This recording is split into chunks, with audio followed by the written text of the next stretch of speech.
Homies, hold on. Why doesn't anyone ever talk about the hangovers you get from lifting? We need to talk about it. The super secret gym hangover recovery tool is precisely as you'd expect, the exact same thing that you should do to recover from a hangover from alcohol usage. However, the dummies who overly consume alcohol on a regular basis have a lot of ideas as to what the proper protocol is to recover from a hangover induced by alcohol. And it's really just get rehydrated and with the gym, a little bit of extra cardio, something which is a great tool for recovery, will go a long way. So when you feel hangover or hungover in the gym, when you get a hangover from lifting, it'll be from either a super high volume day or a super heavy day. My worst ever gym hangover was back when I did 800 4x2 plus 1x5 on squats.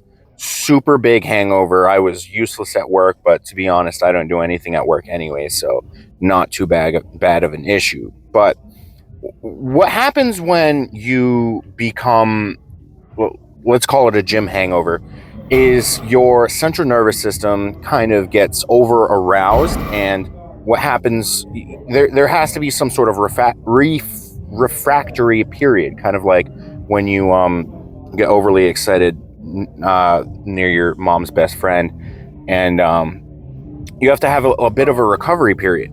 Now, what you do in that recovery period will drastically impact how you recover. If you go about it and you rehydrate with water, Pedialyte, electrolytes, whatever, and you eat in a manner that helps you recover, and that's not greasy food. Greasy food does not do anything pertaining to recovering from a hangover from alcohol usage, and it doesn't do anything for a lifter either. In fact, if you have a lifting hangover, chances are your stomach acid, the pH balance is a little bit off on that. And I'm not talking some alkaline water fix, whatever. I'm talking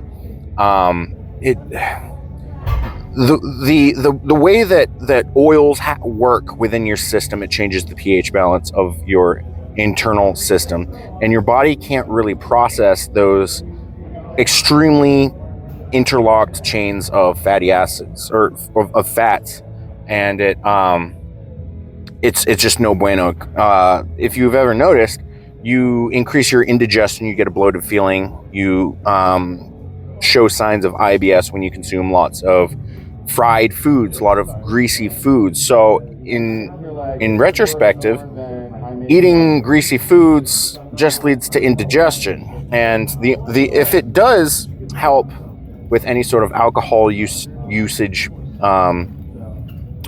hangover, then it's because it's forcing your body to expedite the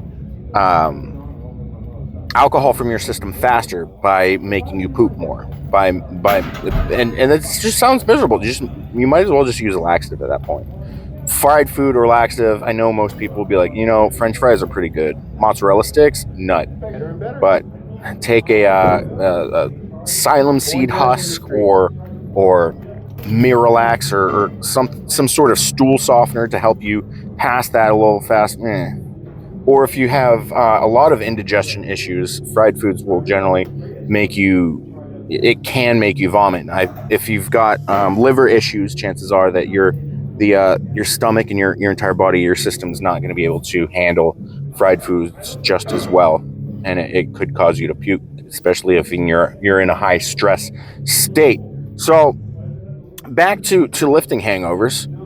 Back when I first started lifting, my training partner at the time, Brad Parkhurst, was talking about how he would recover from weigh-ins because he would do water cuts for weigh-ins, and he mentioned this thing called Pedialyte. Now, I had no idea what Pedialyte was at that point. I was never a degenerate in college. I still don't consume alcohol regularly, but I figured, I was like, recovering from things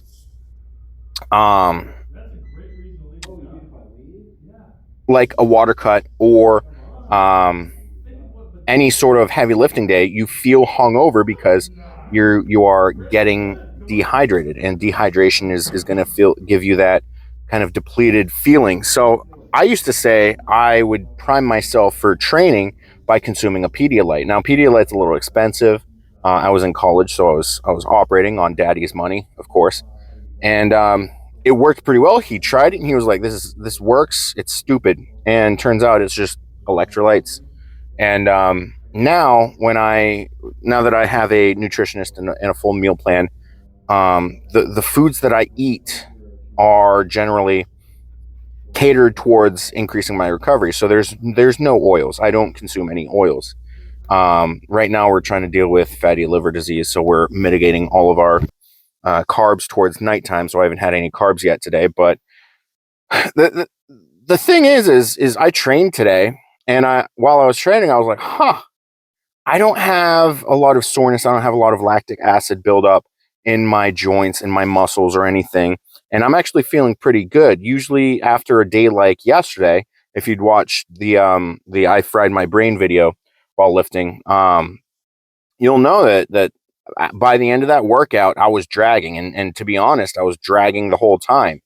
And I knew waking up, I was going to have a lifting hangover, and I was like, it's just hydration and a little bit of cardio will kind of sweep that little bit of agitation under the rug. So as I started training today, I was like, huh, I don't have a hangover. So today was a recovery based day. We focused on recovery and making sure that motion is lotion, basically. So we are trying to have the muscles under a load for a set amount of time. So we had 45 seconds on the oscillating bench press, the 45 seconds on the oscillating um, dumbbell rows, and 45 seconds on the seated face pulls. And the other stuff, it was mostly just getting blood flowing to my sensitive regions, which is it was all tricep work. I have a lot of inflammation in my pecs and triceps, which leads to the descent on my bench press slowing down a lot. So we've got this day where we know that we trashed our body yesterday, but we still got to get in the gym, get some work, get a pump, because we absolutely got a pump. Even though we were only using 7.5 pounds with the banded tricep push down, 5 sets of 25, that'll blow you up. That'll be a RPE 9.5, RPE 10 by the time that you're done doing that. But it was a pretty good training day. The whole goal of the day was recovery, and we're feeling good. We're feeling easy breezy cover girl, funky fresh. We're feeling like your uncle on prom when he thought he was going to get with your mom, but your dad actually ended up. But anyways, I'm gonna go eat my final meal of the day. The carbs that I have for today is 150 grams of Krusteaz brand specific. Just add water pancake mix. I'm gonna throw in some. I've been throwing in some imitation um, maple flavor, some vanilla flavor, and some cinnamon flavor. I cook that bad boy up pretty nice, and it is tasty. It is chef kiss. And the maple actually goes a long way along with that cinnamon, and the vanilla is very subtle. And then we've got 150 grams of cocoa pebbles with, I believe it's 60 grams of chocolate protein powder as the milk made with water. Don't knock it till you try it. I was pleasantly surprised when I did it. And then we're finishing off with 8 ounces of kefir. So that is my dinner. And I'm going to go make it. Fuck it. Ooh. I'll make a cooking with Patrick video out of it. It'll just a pancake. It'll be nice. So, anyways, Patrick signing off. Stayed degenerate, boys. Patty out.